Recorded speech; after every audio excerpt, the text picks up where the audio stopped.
Hi guys, good evening and welcome to Money Control. I'm Karunya Rao, and over the next few minutes we will be discussing with a host of experts and sector-specific analysts about the key takeaways and the big highlights of RIL AGM that happened earlier today.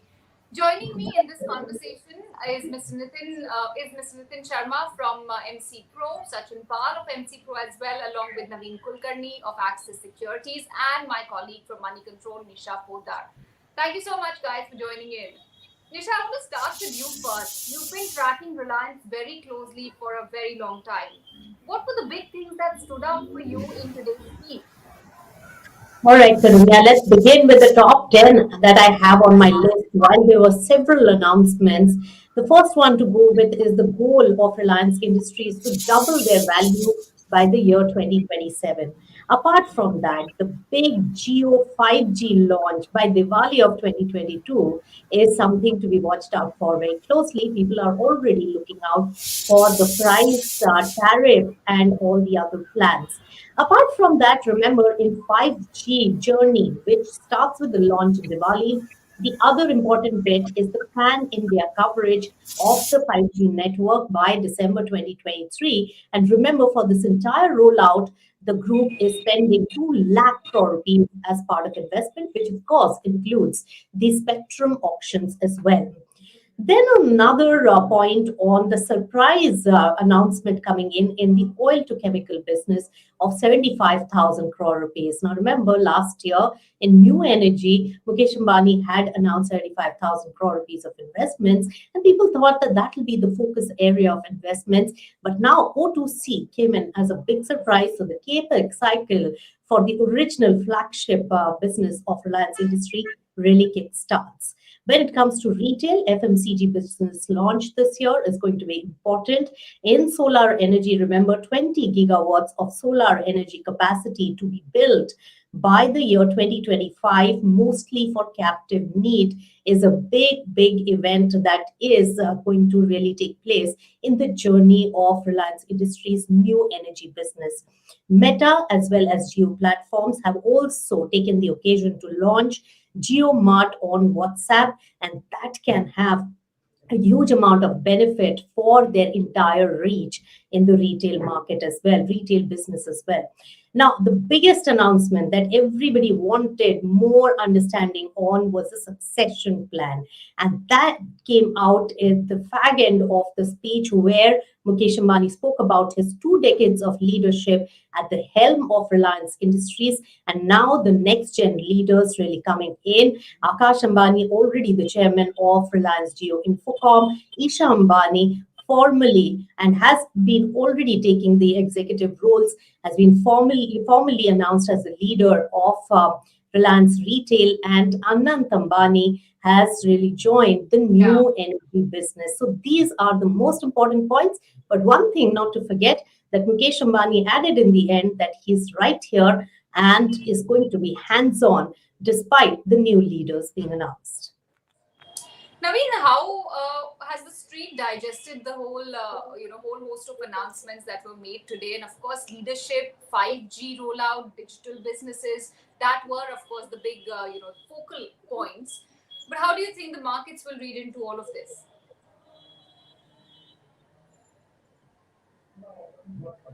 At how the value is going to be created from here on, right? So that's the most important aspect from Reliance perspective, right? So Reliance is already, if you look at it, the businesses are fairly large. So we are talking about each business which is in billions and billions of dollars, right? So for example, let's say the retail business. Retail business, people value the business at close to $100 billion, right? So similarly, Geo is probably in the range of around 60 to 70 billion dollars, right? So the creation of value from these levels is not an easy task by any means or measures. So from that perspective, I believe the exciting aspects which I believe can create value from a long-term perspective are one, which is essentially the 5G launch. I think that can be a good driver and that can be fundamental in terms of more market share gains to come, right? So if we look at telecom business, it's all about market share at the end of the day, right? ARPU moves up by only so much, and that too is pretty much a step function. So from that perspective, a 5G launch will provide them with a greater market share, and with in new areas where Jio is not necessarily present, and with new areas which will evolve in the future. So that's really the exciting piece which I thought. Second is the retail business. Retail business is a fairly large business in terms of overall valuation perspective. Now, the launch of FMCG products in the retail business sounds very, very exciting. But again, it remains to be seen what exactly value addition can happen. If the business is successful, then the value addition can be humongous, right? Considering the kind of value that, let's say, a company like, let's say, Hindustan Unilever trades at, or some of the other FMCG companies trade at. So, Reliance Retail launching the FMCG business, the value that can be created is can be completely disproportionate. But we know that these are businesses which are very, very long gestation business in terms of consumer acceptance of the products, consumer acceptance of the brand, so on and so forth. But nonetheless, I would say that this is an interesting aspect which they are delving into. Third aspect, which is essentially the investment of 75,000 crores in the oil to chemicals business. I think that's a very, very important step, because that's a business which is generating good cash flows. And I believe that there are enough supply side crunches which are there around the world, and investment in this business is something which will ensure that this business grows over the next few years, right? And then, of course, the green energy initiatives that we are talking about. It remains to be seen how that will evolve, right? And lastly, the succession planning, which seems to indicate that there is a plan in place, and it will be much smoother than probably what we were, let's say, expecting.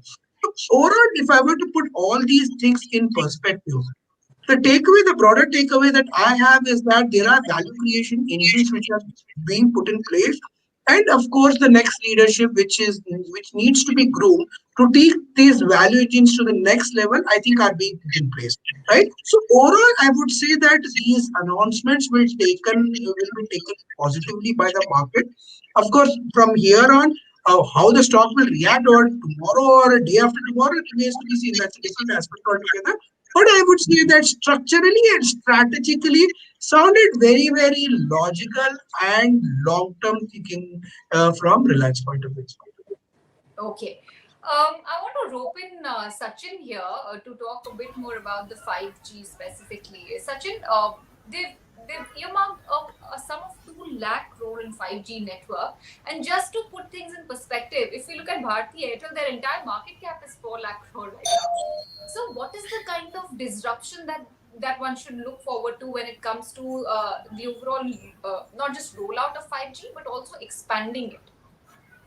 So Geo has always been like a disruptor since the 2016, and then they have emerged as a leader within the whole spectrum of things.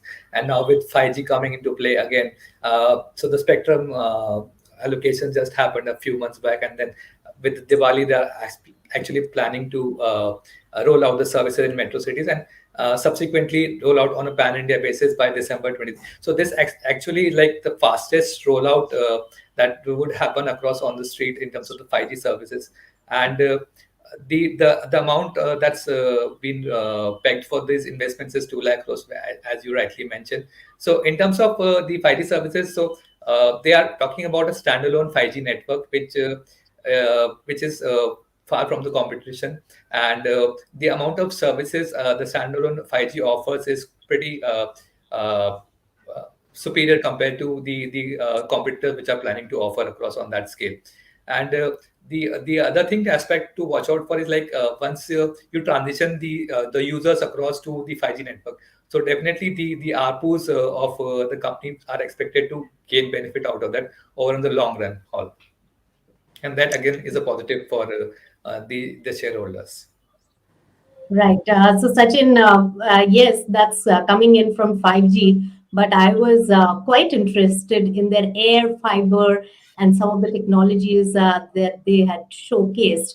But let's come to oil and gas business and the big announcement made there. Nitin, jump in on this. Was it a surprise, the O2C investments? And there were many details that were given on where the money is going to be spent. Yeah, so it was quite interesting with the quantum of investment that company is planning. So 75,000 crores to be spent in the next 5 years and primarily focus on improving petrochem business capacity. So if you look at the capacity, so only on the PTA side, RIL is one of the five largest players in the world, of which around 90% capacity is in India. So pretty much with this expansion of 3 million metric ton per annum addition, uh, it is going to in top three. Secondly, the other segments, which is PET, PVC, as both of them are getting the capacity expansion to the tune of 1 MMTPA, which is again very interesting because what we have seen in last few quarters that while demand has been improving, by the same time margin have been pressured because feedstock such as naphtha prices were quite high, so they were putting pressure on the margin. But since now the cost has come down, cooled off a bit, so margin should go up from here. Also, as we know that the O2C business is the cash cow for the company, and renewed focus makes sense because from whatever they are generating from here, they'll be able to invest in the adjacent and the other businesses. Lastly, on the carbon fiber, it appears to be a very next generation sort of a business because the Mukesh Ambani spoke about its use specifically in automobile sector. That now we understand the high-end automobile requires carbon fiber as an important component for that. Hmm. So around 20,000 metric ton per annum kind of capacity is being added to their Hazira plant. So overall, this looks quite interesting. And to add Yes. on to that, company also indicated that their ENP, which is the gas contribution, will also increase this year. Yes. Yes. So, Naveen, thanks for giving that. Sorry, Nitin, thanks for giving that entire account. I want to actually get Naveen into this discussion. Naveen, in terms of the capex plan and the capital allocation and monetization and fundraising, if we really break it down, it has been very eventful, very newsy over the last few years. Raised money in geo platforms, Reliance Retail, huge amounts, became debt free, announced new energy investments, and then announced the O2C investments, big ones. Is Reliance Industries really baking in the kind of monetary upside that can get through the IPOs of Geo as well as Reliance Retail in the next couple of years to sail through with this huge amount of investments that they're going to make? So, if we look at Reliance's history, right? So, Reliance has never been very, very shy of taking on leverage in their business. And right now, the leverage in the business is not very, very significant. That's point number one. Point number two, if we look at their businesses right now, they are generating good amount of cash flows. If you look at their O2C business, it's a huge cash flow. It generates a great amount of capital, and you need to invest in that business to just keep up with the market, right? So 75,000 crores investment in this business, I find it very, very logical and the right thing to do, considering the way globally things are shaping up in terms of supply side challenges, right? That's point number one. As far as geo business is concerned, if I were to look at geo businesses, also has matured to a certain level. So Reliance is not at around 8-9% market share, right? So Reliance is inching closer to 40% market share. So from that perspective, and in data, they would have more than 50% market share, right? So from that perspective, the amount of investments which are needed in that business is significant, and they are going to invest in business. And then, of course, there is the retail business which is generating cash flows, right, to some extent. And but there will be some bit of burn as they are going to invest in FMCG business. Then there is AGO, there are premium brands, so on and so forth. But limited point here is that they would need to do a value, they would need to do an IPO from more from a valuation perspective or from a value unlocking perspective.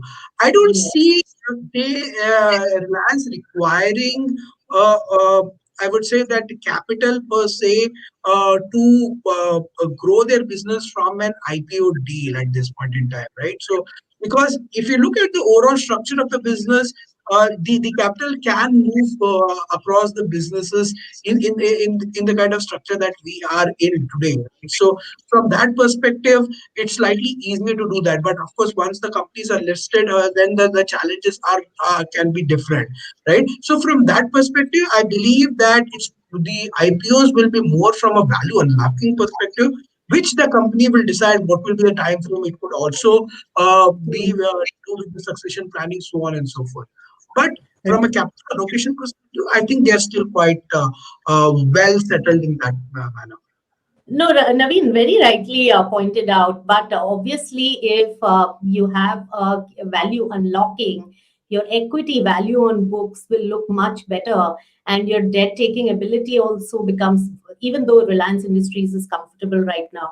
Any word on your thoughts on the two IPOs? Because yes, value unlocking is also required, and some returns need to be given to the investors, large investor base of both geo platforms as well as Reliance Retail through the IPO, which should happen in the next couple of years.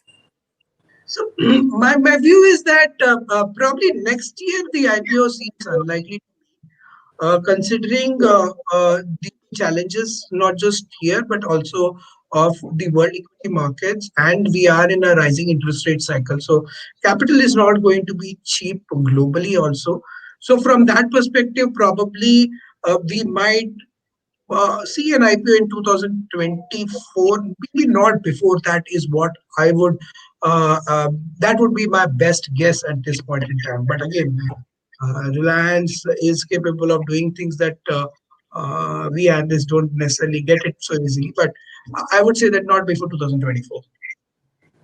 Yeah, I mean, the chairman has said that they will update on the IPO for Jio and retail in their speech next year. So let's wait and see how that pans out.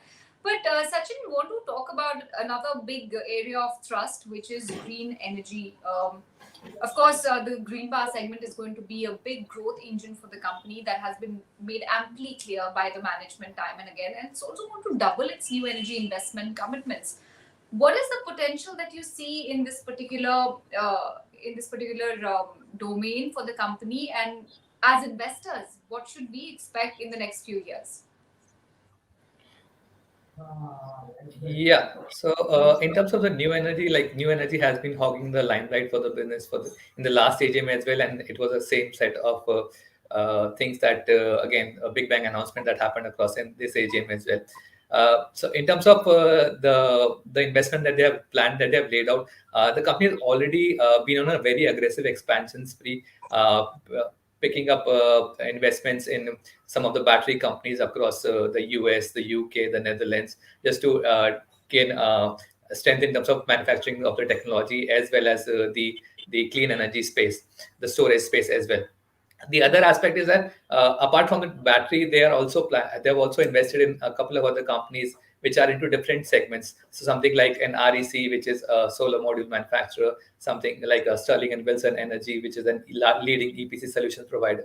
So all of the investments are actually directed towards developing an integrated ecosystem within the overall renewable space.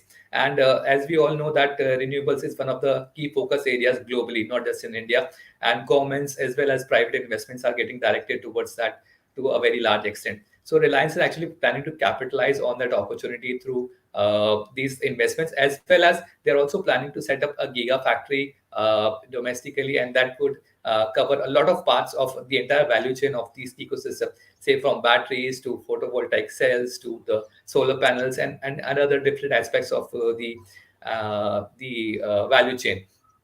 So a lot of value creation is yet to happen in that space, but that is going to be a gradual and a slow process, because right now the business is still in the nascent stages, and it would take at least a couple of years before the factories come into operation, and then the sales starts happening and the revenue generation and cycle generation starts across for the entire business. And overall, in the scheme of things, it's still a very, very small business if you consider geo as well as the retail business. So the amount of value that this business can generate over a long period of time is very high, but that would happen probably towards 24, 25 from there on. Yeah. That's right, Sachin. And in fact, in the renewable business, one thing that actually I took note of was 20 gigawatts of solar energy capacity in the next few years. So this is going to be more for the captive usage in the group itself. Now, one more important point that I want to highlight, the thrust towards renewable energy business decarbonization as a business proposition, all right. But on the other hand, Reliance Industries, to make its mark as a true global leader, as a business house which is truly accepted globally, has been putting a lot of focus on sustainability, and therefore the aggressive target of being a net zero company by the year 2035. Now, on that as well, Mukesh Ambani gave an important update. He did mention that by 352%, the renewable energy consumption and contribution to energy usage in the group has increased only in the last 1 year, just in that 1 year period since they announced their net zero target, and which also means that 5% of the total energy consumption in their key facilities at Dahej and Hazira are by way of renewable energy. So they are very swiftly moving towards their target of sustainability as well, besides keeping the balance on the diversified portfolio of the conglomerate into the renewable energy focus as a business. So both sustainability as well as this particular future of future sector as a business, Karunya. Just want to take in some closing comments from Naveen as well. Yes, we've talked about in detail about what really stood out in the comments, but is there anything else that perhaps the street was asking for and was not delivered, or was there anything that they would have liked to get clarity on further? Yes, so as far as the clarity was was required, is probably the value unlocking of the two businesses uh, uh, retail as well as the Geo when that they could get listed. I think that bit of clarity is still not there. Maybe next year they would indicate something on those lines. So probably that value unlocking can lead to a significantly higher stock price over the next months. That's one bit of it. Second bit of it is as far as the whole green energy and renewable energy projects are concerned, we still are not able to figure out, let's say, the kind of investments that we are doing and what is the value creation, right? So, what is the, let's say, a return on equity which can happen, or that's something which is very, very difficult to project at this point in time. So, my sense to it is that uh, right now we get some bit of an idea that there is some bit which is going for captive. There will be some new things which are planning, and then there are some partnerships which are being forced. But I would say that what was announced from last year, what we know now, I think we have taken some steps towards clarity, but I think lot is yet to come on that front. Right? So these are the two aspects which I believe we need to understand a lot more in the years to come. So, do you think will there be any significant action on the stock? Probably come tomorrow in the next couple of sessions. Today, of course, largely with the market sentiment, even RIL stock remained muted. But any reactions expected? So as I was saying, so RIL is a fairly large company, right? And the kind of let's say the stock price movement has to happen based on the kind of value creation which actually is going to happen, right? So as far as the announcements are concerned, I see a clear cut path towards value creation from the 5G announcements which have been made, and also the announcements which have been made in the O2C segment, right? Those are the two segments where the investments which are being talked about, there's a clear cut path towards value creation. How much that can add to the overall perspective remains to be seen. Last but not the least, there is a succession plan which is kind of, Yeah. I would say that, so that provides some bit of clarity. I would roughly say that this overall AGM is a neutral to a positive from the stock price movement perspective. I don't see much of negative movement. Market forces, global market forces can have an impact, but otherwise, I would say that this does indicate a positive tone or a positive bias for Reliance Industries. So I would not be a seller at this price. maybe I could look at it slowly accumulating from these levels. So that is what I would think of as an investor. Okay. Point taken.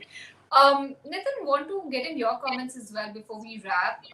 From a retail standpoint, of course, value unlocking and details and clarity on it are still awaited. But for a retail shareholder, what do you think they should be watching out for in the next 1 year before there is further announcements made, official announcements about the IPOs and demerger plans? So I agree that there may not be significant price movement from here onwards, but I believe that given their multiple growth drivers, namely technology, telecom, and the oil to chemical businesses, and a very small part that is their E&P business, which is also doing well, and the gas production, which is going to be around one third of total India's production. And when you compare it with how gas prices are moving, how what kind of role gas is playing in the transition towards cleaner fuel, so Reliance is going to make a going to play an important role. Now, I don't see a lot of movement from here onwards, given the how the global environment is. But nonetheless, I think any investor with a long-term view should have RIL in their portfolio. Anything you want to add, Sachin?